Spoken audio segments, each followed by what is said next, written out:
Imagine waking up to a winter morning where the temperature sits at minus 20 degrees, no insulated jacket, no central heating, no electricity. For most people today, surviving these conditions would be nearly impossible.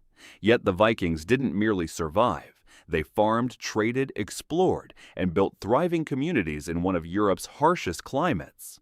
How? The answer wasn't extraordinary strength.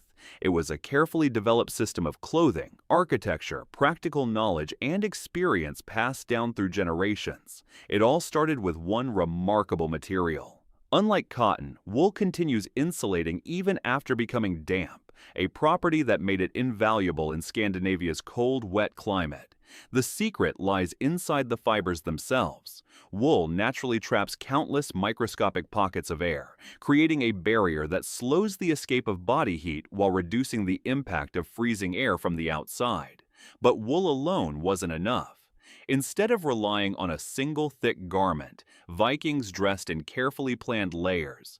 Each piece had a different purpose, and together, they created insulation that was warmer, lighter, and far more flexible than a single thick garment. The first layer rested directly against the skin and was usually made from linen. Linen absorbed sweat efficiently, helping the outer wool layers remain drier and perform far more effectively during long winter days.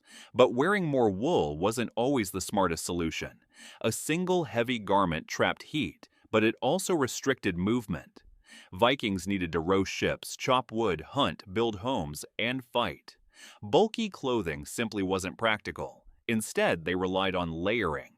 Each layer solved a different problem, and together they created insulation that was warmer, lighter, and far more flexible than a single thick garment. The air trapped between those layers became insulation all by itself. Modern winter jackets use the very same principle. They don't generate heat, they simply prevent your body's warmth from escaping.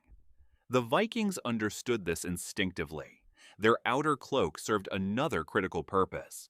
Instead of keeping heat in, it shielded the inner layers from freezing wind, snow, and light rain. Many cloaks were secured with a simple brooch, making them easy to remove whenever hard physical work began. That flexibility mattered because overheating could be just as dangerous as freezing. Sweat soaked into clothing, and once intense activity stopped, that trapped moisture rapidly pulled heat away from the body.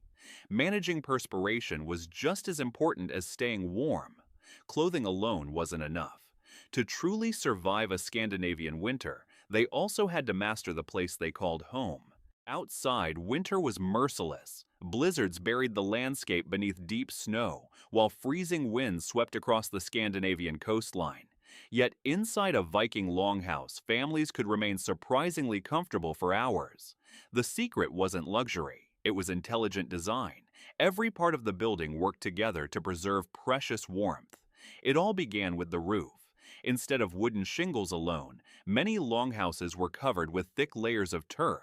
Those layers trapped air, creating natural insulation against freezing temperatures. Ironically, the snow resting on top of the roof often helped keep the house warmer by adding another insulating layer. The walls were equally impressive. Massive wooden logs, packed earth, and carefully sealed gaps reduced the amount of icy air entering the home. But the heart of every longhouse was the fire. Unlike modern fireplaces built against a wall, Viking hearths usually burned in the center of the room.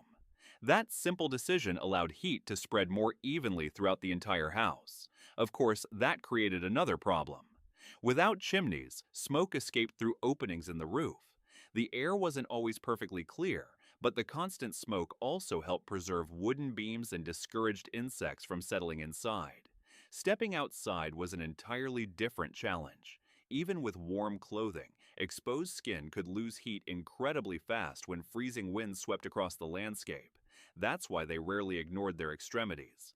A warm head covering, thick mittens, and sturdy leather boots weren't accessories. They were essential survival equipment. A surprising amount of body heat escapes through areas left uncovered. Instead of using one material everywhere, Vikings combined different materials where each worked best.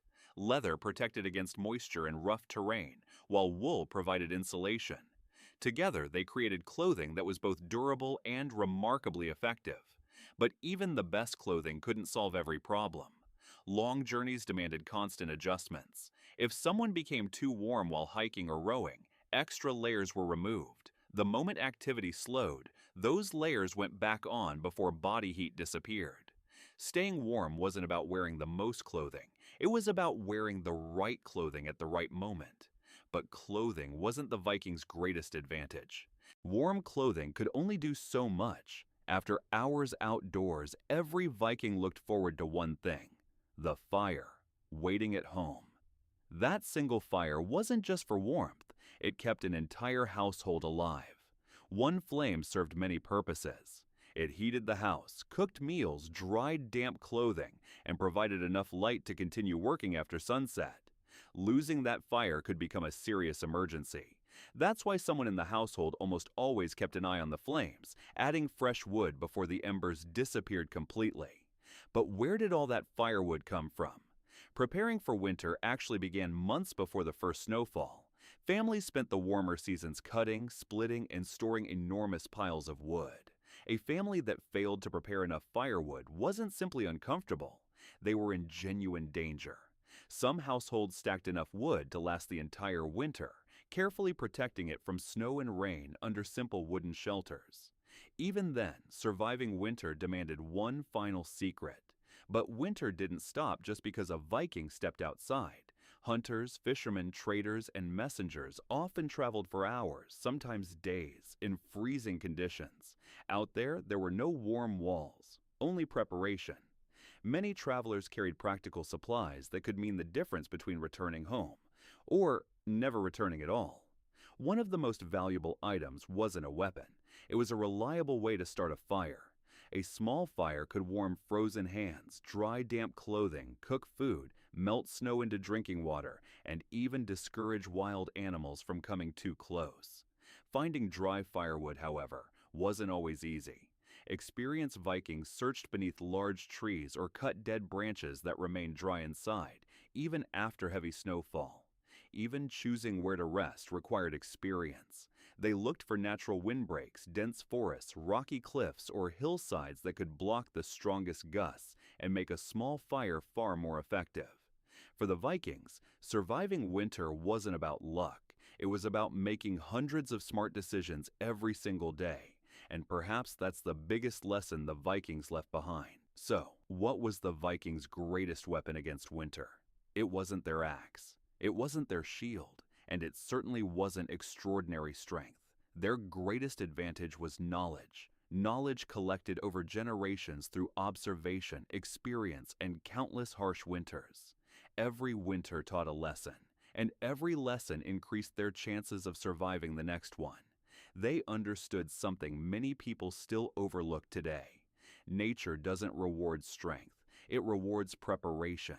Every piece of clothing, every log of firewood, every handful of stored food, and every carefully built shelter represented another day of survival. That's why Viking communities endured some of Europe's harshest winters for centuries. Their survival wasn't built on a single invention. It was the result of hundreds of practical decisions working together every single day.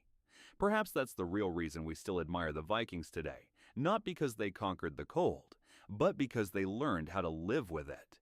If you enjoyed discovering how people survived the ancient world, there's another forgotten story waiting to be uncovered. We'll see you in the next journey through history.